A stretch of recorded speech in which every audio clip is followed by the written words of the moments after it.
Welcome to Kathryn Raaker's World. Innovation, culture, adventure, fashion and health, artists, destinations, traditions.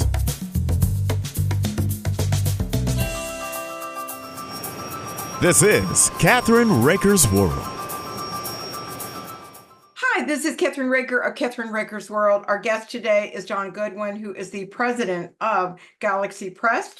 And also, we are talking today about the latest Future Anthology series, and he's hosting several international best-selling authors, Kevin J. Anderson, Rebecca Mosta? Yeah, so it's Kevin J. Anderson, Rebecca Mesta, Larry Niven, and Steve Sterling, as well as a half a dozen of our past winners. Right. So tell me, actually, you're at what group? I'm in Salt Lake City. It's called FanX Salt Lake, and it's a huge science fiction and fantasy convention.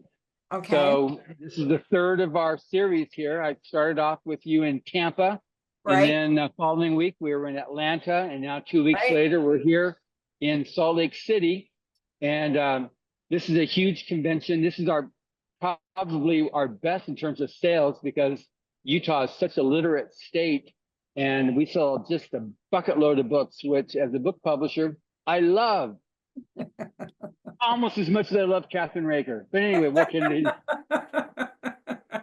Well, you know what's really funny is you missed all of the rain and the hurricane, right? Oh, that's not a problem for me. I'm so happy. I've got Joe Montaldo, who you met at the awards event in April in Hollywood. He's the guy that has the United Public Radio Network. He's now on the phone with insurance because he's right there on the coastline and just got inundated with was a 20-foot flood surge. So yeah, that's something that I'm so happy. I mean, I've got the earthquakes where I am in Hollywood, but right here in Salt Lake City, it's beautiful. It's just gorgeous out here. It's high, so it's I can't be as active as normally without needing to take a lot more water, and because it's almost a little over a mile high here. Yeah, I know. It's wonderful. Salt Lake City is a very beautiful city. I've been there before and flown in there before, and so, but no, Ohio got the last of the storm basically, with all the wind and all the rain and stuff like that. But we need the rain. So let's talk about what's going on at this wonderful convention. I know you love these. I do. I love meeting people. I'm like you. I'm very gregarious, and I like meeting new people. So when I go to these conventions, there's 120,000 people. We're just constantly just a flood of people coming by, and with all these major best-selling authors, like Larry Niven, he's the one that wrote a very famous book called Ringworld. He's a grandmaster of science fiction. Kevin Anderson writes all the co-authors all the Dune books, which are being made into the Dune movies right now. So he's got a lot of fans. So we get a lot of people coming in. Of course, we publish all the Rise of Future series and the L. Ron Hubbard books. So we're constantly busy with people coming by here to get books because we're repeat vendors here. People come by. Last year I bought this one, so what do I get this year? So we have a lot of repeat business, which we love. But the main thing is literacy is so important. And we've talked about this over many years of being together. And so, and all of our stuff is we're PG, maybe PG-13. And so that's really important, I think, just with what we have here, because we publish all the L. Ron Hubbard books. So now we're third generation. We're like Battlefield old. So now we've got grandparents, parents, and their kids. And so we'll have somebody looking at the Battlefield, and somebody else will walk up behind, oh, that's a great book. You should read that. So we get that a lot, and we get people now, we're selling these full sets of our stories from the Golden Age books, these stories that are written 30s and 40s that people come and find these, the pulp covers that we use are from the pulp magazines. So there's all this old art that was on the magazines in the 30s and 40s are the covers we use for our books. And so people just like gravitate to it. They just, oh, I love this cover art. And then they read the stories and they go, wow, because it's a sense of innocence that you don't have in today's storytelling. This is written 30s and 40s, after World War I, before World War II. And so you have a lot of high interest just in that kind of storytelling. And then obviously with writers of the future, 40 years, that's just been discovering new talent. And we're, Emily's going to be going on to a panel for the Illustrators of the Future in a couple of hours. And then tomorrow I do the Writers of the Future panel, where we'll have, just a full hall, when you find out more about it, how they can enter, how they can make a living as an author or as an artist. And so we really enjoy doing that. It's just help. Your big thing is helping the artist too. That's what we're all about too, is helping the artist. And that's something that when Elmer Hubbard created the contest back in '83, that was the whole purpose, was to help, all these, we have so many people that want to become artists or authors, and say, here we go, you can do this. And it's all because it was funded and it was endowed by Mr. Hubbard. It's free. So all these different services that we have that they can do or they can get. And then, they love getting the books. And then because we have so many authors here, we got somebody that can sign any of the different books, which is really great. I have a question for you. And that question is, in all of the years that you've been doing this, right? Mm-hmm. Who have you been surprised that has become very famous? I was most times I've been surprised the most. I walked up to Joe Hill, who's Stephen King's son. This was at an American Library show, American Library Convention show, half a dozen years ago. And I said, I'm familiar with Rise to the Future. He said, oh yeah, I got an honorable mention. And I was like, wow, so when I was like talking, I was really surprised at that. And then also, Hugh Howey, one of our most recent judges, I think maybe you know him, maybe even, I don't know if you've interviewed him or not. He's got a TV series right now with Rebecca Ferguson starring in it. And I asked him if he was Rise to the Future. Oh yeah, I used to enter that contest. He's now a major international best-selling author. Brandon Sanderson, who is a mega fantasy author. When I first met up with him, oh yeah, I entered the contest. I won honorable mention. So many of the big name authors that you see now, they entered the contest at the beginning because it's the only it's the only competition out there. It's actually the only way out there where the playing field's leveled. There's all the judges see when they judge your writing is a number. So they have no idea anything about you. So when they read when they read your story, it's strictly on the merit of your story. And so our judges, which are some of the biggest names in science fiction and fantasy, love it because it's a true meritocracy. You win only if it's a good story, not because you're the son of or the daughter of or the wife of or anything else. It's just because you can write a good story. So you've had winners from 50 different countries just because they write good stories. They do good art. So that's been my biggest surprise, is just some of the people that have entered the contest and got honorable mentions before they became internationally famous artists or writers. We had one, what was also really surprising to me. Oh man, I'm just gonna blank on his name. He's the art director for Disney, for Netflix, and I interviewed. He's a judge now, but I asked him. He said, "Yeah, I've been following the contest since the beginning. I couldn't enter the Illustrator contest because I didn't think I was good enough." And here, the art director, it was like, ah. Why?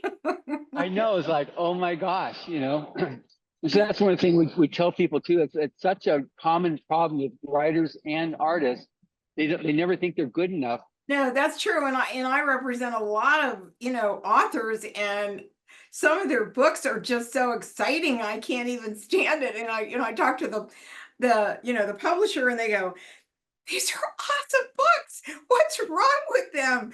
And it's like I have to counsel them that they're really good at what they're doing, and they need to continue. That's And right. That's exactly right.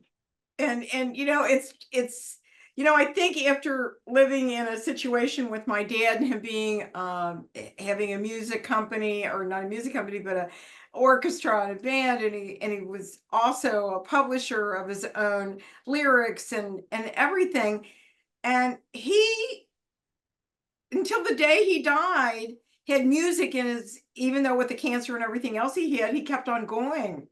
And I Yeah. think that a lot of people in the creative arts don't think they're good enough. And the ones that think they're too good are the ones that aren't the best. How about that I one? know.